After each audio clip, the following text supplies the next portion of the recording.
Hello aspirants, welcome back to my channel. ఈ వీడియోలో మనం ఆన్సర్ రైటింగ్ గ్రూప్ 1 మెయిన్ సంబంధించి క్లియర్గా చెప్తాను చూడండి. ఇది నా స్టూడెంట్స్లో ఒకరైన వాళ్ళు రాసింది. చూసుకున్నట్లయితే క్వశ్చన్ ఏంటంటే, what are the climatic features in India, how do they effect India అని చెప్పేసి క్వశ్చన్ ఇవ్వడం జరిగింది నేను. సో దానికి ఆన్సర్ చూసుకున్నట్లయితే ఫస్ట్ ఇంట్రడక్షన్ ఎలా రాయాలంటే, మన ఇండియా అనేది డైవర్స్ అండి. క్లైమేట్ పరంగా చూసుకున్నట్లయితే డైవర్స్ క్లైమేటిక్ కండిషన్స్ ఉంటాయి. ఎందుకంటే మనకి హిమాలయాస్ కానీ, కింద బే ఆఫ్ బెంగాల్, అరేబియన్ సీ చుట్టుపక్కల ఉండే మనం ప్రాంతానికి సంబంధించి, సో అందువల్ల ఏంటంటే టోపోగ్రఫీ, హిమాలయాస్ ఇన్ఫ్లుయెన్సు, ఇటుపక్క బే ఆఫ్ బెంగాల్, అరేబియన్ సీ ఇవన్నీ ఉండడం వల్ల మన ఇండియా అనేది కొంచెం డైవర్స్గా ఉంటుందని చెప్పేసి ఇంట్రడక్షన్ రాయాలి. ఖచ్చితంగా దీనికి ఇండియా మ్యాప్ అయితే వేయడం ఖచ్చితంగా చేయాలి మార్క్స్ రావడం కోసం. సో ఏ క్లైమాటిక్ ఫీచర్స్ ఉన్నాయని కొంచెం మనం చెప్పుకున్నట్లయితే ఫస్ట్ ట్రాపికల్ మాన్సూన్స్ అండి. మన ఇండియా ఉండేది tropical monsoon type of climate. అంటే south west monsoons, north east monsoons ఖచ్చితంగా ఆ యొక్క పాయింట్ రాయాలి. తర్వాత ఎలా వస్తాయి ఏంటి, ఇప్పుడు సౌత్ వెస్ట్ మాన్సూన్స్ అనేవి హై ప్రెషర్ టు లో ప్రెషర్ అనేది మనకి మ్యాసెక్రేన్ హై నుంచి టిబెటన్ ప్లాట్యూ మధ్యలో మన ఇండియాకి 2 బ్రాంచెస్ పరంగా వస్తాయి సౌత్ వెస్ట్ మాన్సూన్స్. సో ఇవి హై రైన్స్ మన ఇండియాకి ఇచ్చేది ఇవే అనమాట. నెక్స్ట్ నార్త్ ఈస్ట్ మాన్సూన్స్ అనేవి అక్టోబర్స్లో వస్తాయి, మ్యాక్సిమం తమిళనాడు రీజియన్కి అవి టచ్ అవుతాయి అనమాట. సో ఈ రెండింటి గురించి రాయాలి మాన్సూన్స్లో.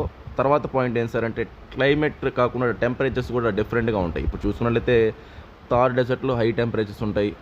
నెక్స్ట్ లడాక్ ప్రాంతంలో మనకు లో టెంపరేచర్స్ ఉంటాయి. అలాగే రెయిన్ఫాల్ కూడా మాసిన్ రామ్ దగ్గర మనం చూసుకుంటే హై రెయిన్ఫాల్ పడుతుంది అనమాట. ఇప్పుడు కొన్ని ప్రాంతాల్లో లో రెయిన్ఫాల్ పడుతుంది. సో రెయిన్ఫాల్ వేరియబిలిటీ ఉంది.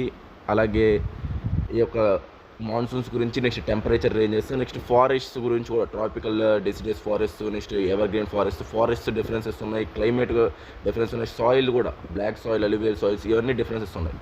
సో ఇవన్నీ ఖచ్చితంగా మీరు రాయాలన్నమాట. ఒక్కొక్క పాయింట్తో ఈ బాడీలో ఇదంతా రాయాలి.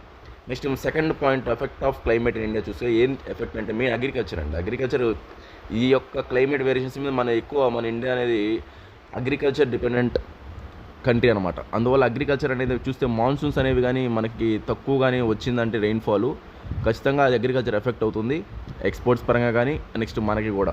సో అది ఖచ్చితంగా రాయాలి మనం. మన ఏపీ గురించి కూడా మనం ఎకనామిక్ సర్వే బట్టి అది కూడా రాయొచ్చు. ఎందుకంటే మన డెఫిసిట్ ఉంది, మన రెయిన్ఫాల్ డెఫిసిట్ అనేది ఉందన్నమాట. అది కూడా రాయాలి. సౌత్ వెస్ట్ మాన్సూన్స్ ఎంత ఉంది, నార్త్ ఈస్ట్ మాన్సూన్, ఏపీకి సంబంధించి కూడా పాయింట్ రాయాలి. ఎందుకంటే ఇది ఏపీ ఎగ్జామ్స్ కాబట్టి. తర్వాత వాటర్ కూడా అవైలబిలిటీ చూస్తే గ్లేషియర్స్ మెల్ట్ అయిపోతున్నాయి. ఎగ్జాంపుల్ హిందూకుష్ గ్లేషియర్స్ అవన్నీ మెల్ట్, ఎందుకంటే క్లైమేట్ చేంజ్ వల్ల. అది కూడా ఇంపార్టెంట్ అనమాట. దానివల్ల ఏమవుతుంది, మనకి గ్రౌండ్ వాటర్ డిప్లేషన్ జరుగుతుంది. అది fresh water sources. So ground water depletion, next ఆ వాటర్ సోర్సెస్ వల్ల మన ఇండియా ఎఫెక్ట్ అవుతుంది. వాటర్ అవైలబిలిటీ కూడా తగ్గిపోతుంది. నెక్స్ట్ ఎల్నీనో ఇంపాక్ట్ గురించి కూడా రాయాలి మీరు ఇక్కడ. సో ఎక్కడో పసిఫిక్ ఓషన్ ఉంది, ఎక్కడ మన ఎల్నీనో వచ్చిందంటే మనకి చాలా డేంజర్ అనమాట. ఎల్నీనో లానీనా వస్తే బెస్ట్, బట్ ఎల్నీనో అనేది మనకి డ్రాట్స్ కండిషన్స్ అది తీసుకొస్తుంది. అలాగే ఈ మాన్సూన్ టైప్ ఆఫ్ క్లైమేట్ వల్ల ఎక్స్ట్రీమ్ ఫ్లడ్స్ వస్తున్నాయి. అవి కూడా ఒక పాయింట్ ఎఫెక్ట్ ఆఫ్ క్లైమేట్లో రాయాలన్నమాట మనకి. అలాగే ఇవన్నీ రాసాక బయోడైవర్సిటీ కూడా మనం చూసుకున్నట్లయితే ఫ్లోరా ఫోనా కూడా ఎక్కువ ఇంపాక్ట్ జరుగుతుందన్నమాట. ఇవన్నీ రాయాలి. నెక్స్ట్ మ్యాంగ్రూవ్స్, కోరల్ రీఫ్స్ గురించి కూడా ఒక 2 పాయింట్స్ రాయొచ్చు అనమాట. ఈ effects of climate in India. ఇవన్నీ రాసాక మనకి మనం కంక్లూజన్ చాలా బెటర్గా అయ్యాలండి. చూసినట్లయితే మన ఇంట్రడక్షన్ బెటర్గా రాసాం, బాడీ బెటర్గా రాసాం, ప్రతి పాయింట్ కవర్ చేసాం, మ్యాప్ వేసాం. అలాగే కంక్లూజన్ చూస్తే ఇండియాలో మనం చూసుకున్నట్లయితే క్లైమేట్ అనేది చాలా ఇంపాక్ట్ ప్లే చేస్తుంది. అది బెటర్మెంట్ కన్నా సరే లేదా డౌన్ కన్నా సరే.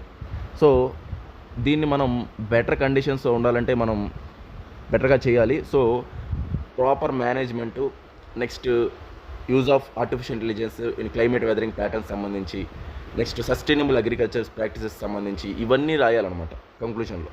అప్పుడే మనకి చాలా బెటర్ మార్క్స్ వస్తాయి.